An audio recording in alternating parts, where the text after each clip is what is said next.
Good to see you guys. I got it right. It is evening. It literally is evening while we're filming this time. So here we are. It is Thursday evening, 5 o'clock devotion. We're in 1 Corinthians 10.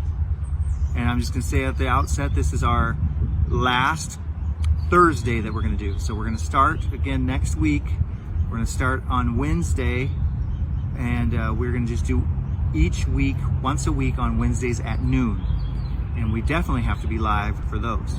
So, and we're going to do that throughout the rest of the summer. So that is the plan going ahead. And it's been a privilege working with Jason and doing this each week for you guys. I asked my wife if she wanted to join me on mine. She said, hard pass. I just got a turn down from somebody too for mine. But it wasn't my wife, it was somebody else. But it's okay, vacation, I get it. We're here at City View Cemetery also. Our original plan, I know we kind of tee-hee-hee last week about a surprise. I wanted to go up and jump off Joe, but the weather's a little dodgy today, so we got to stay in town. But City View Cemetery, it's beautiful here. It is a beautiful, peaceful place, and we're sitting next to a very famous, to me it's famous, grave marker here. The person's name was Hope. But when I first discovered this, it was pretty much by chance. It was buried in snow, except the word hope was just above the snow line. Ever since then, this has kind of been a place that I come back to remember that. 1 Corinthians 10. Reading out of the message as we've been doing. And here we go. This is Paul writing to the church in Corinth. Remember our history, friends, and be warned.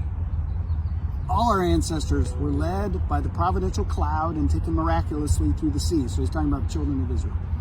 They went through the waters in a baptism like ours as Moses led them from enslaving death to salvation life. They all ate and drank identical food and drink, meals provided daily by God. They drank from the rock, God's fountain for them, that stayed with them wherever they were. And the rock was Christ. But just experiencing God's wonder and grace didn't seem to mean much. Most of them were defeated by temptation during the hard times in the desert, and God was not pleased. The same thing could happen to us. We must be on guard so that we never get caught up in wanting our own way as they did. And we must not turn our religion into a circus as they did. First the people partied and then they threw a dance. We must not be sexually promiscuous. They paid for that, remember, with 23,000 deaths in one day.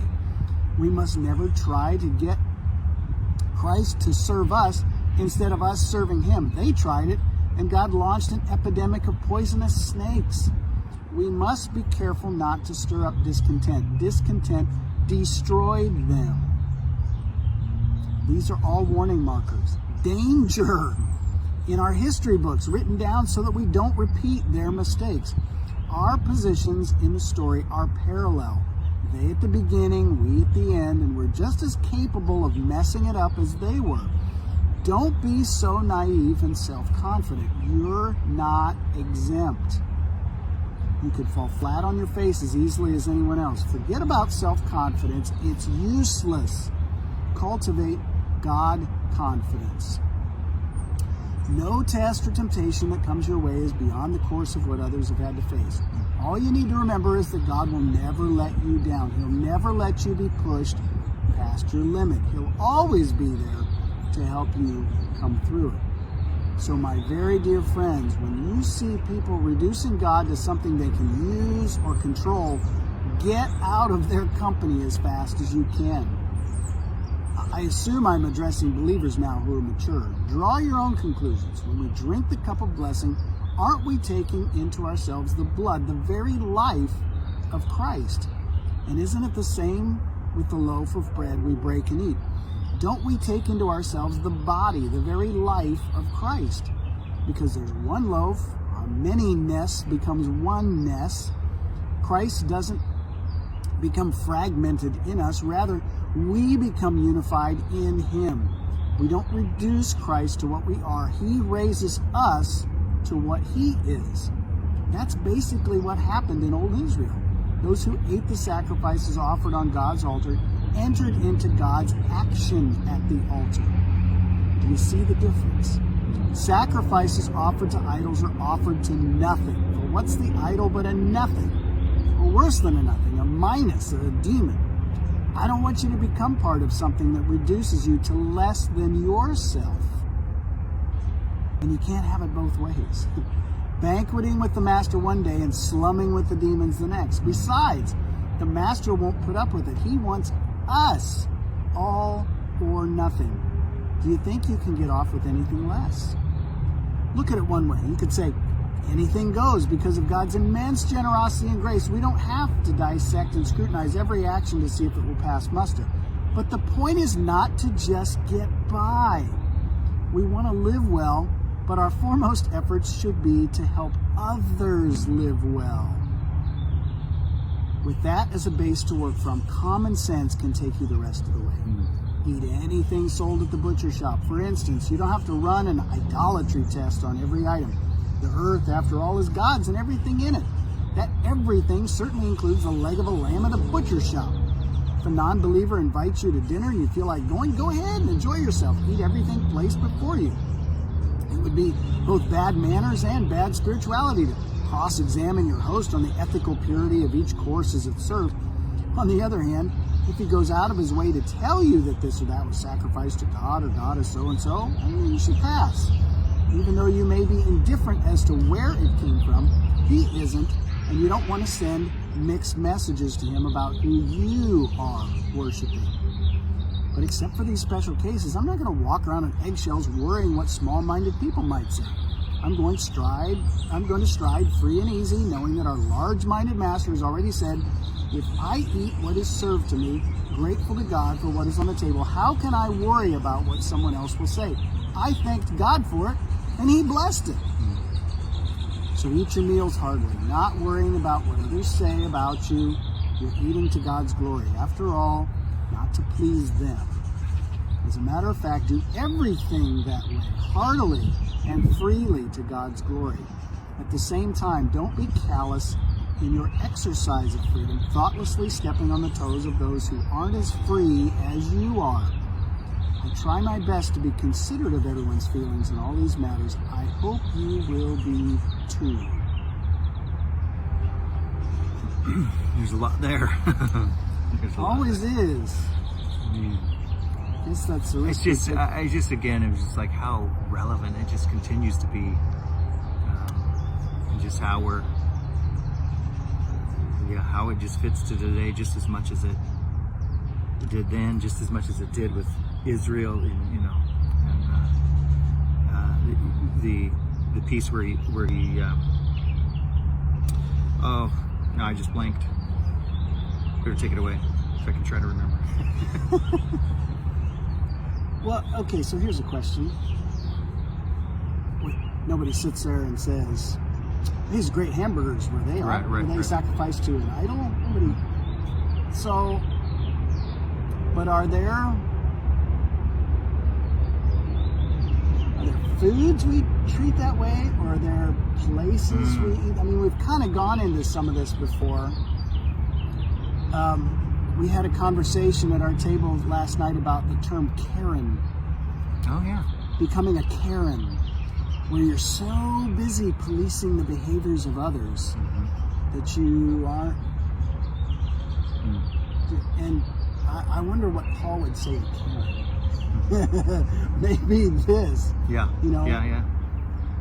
Well, and I was just thinking too that we talk about, well, because we're using the example of stress, or eating, but like stress eating, like maybe it's not about what you were just mentioned, the fact of food being your idol. It does tend to go to it's a go-to when we are either feeling sad or happy or emotional in some way, and that's a fascinating thing, the tie that it has to our emotions and our feelings. I mean, there's several other things that are the same way. Retail therapy, you can use things like that, but just because they're using food as an example, I just was thinking about that. But yeah, we do have, people live by a lot of different diets. That's certainly a thing. There's vegan, there's keto, there's all these other ones, and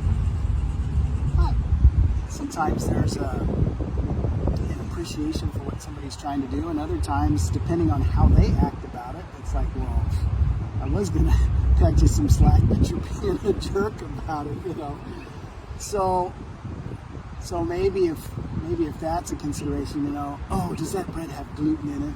Right? Never mind that you're not really gluten intolerant. You just, so some of that attitude. And Paul, we talked about, is talking to a group of people who sort of, mentally just felt like they were enlightened and had, knowledge on their side.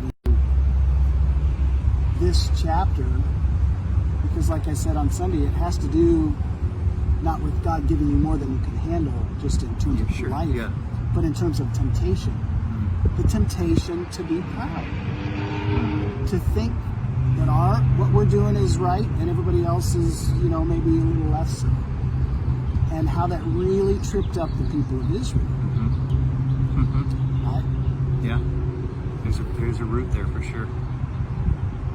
Well, another piece I was thinking of was earlier on. He says that you've been through this before. You've seen things like this before. And I was thinking about our particular situation in the world today. It's like, this is no surprise to God. This may not be the end of the world. Because look at that. I mean, I'm not so sure I would like snakes. I mean, COVID's not good, but I don't think I'd like poisonous snakes either. You start thinking about it, man. Okay, there's been some crazy stuff that's happened to the world throughout history, and it's like for us to think, because in this moment, oh, this is the biggest thing that's ever happened, and God's not in charge anymore. I mean, and that's not true. He still knows what's going on. So the Bible is as much about us as it is about God. And Paul directing people back to their history. History is a great teacher. Unfortunately, we're not much interested in it because we're falling into the same trap. We think, oh, well, those dumb people back in whatever time. Right. That was before, computers and the internet. Yeah. Come on, really? Yeah. We're exactly the same. Yep. And God is still faithful. That's what he's saying. He's not going to... Anytime you just get to thinking, oh, I know best, and here, let me kind of... God's like, okay, wait a minute. Get out of that. Get out of that. It's not what we're trying to do together here. It's so good. I don't know. Why does he not? Phones still work. We try not to bug people, but we follow up. And I'm going to keep praying for you, encouraging you. I hope you're watching on, Sundays, checking in, small groups. We're going to keep doing small groups through the summer, yeah? There's a couple of them that are. Okay. Yeah. So don't just throw up your hands and go, can't. And you're more than welcome to start one for the summer, too, if you want to keep in community with people. Yeah. We have license to get creative. That's one of the things I've always enjoyed about working at C3 is that we try stuff. And it's not all home runs, but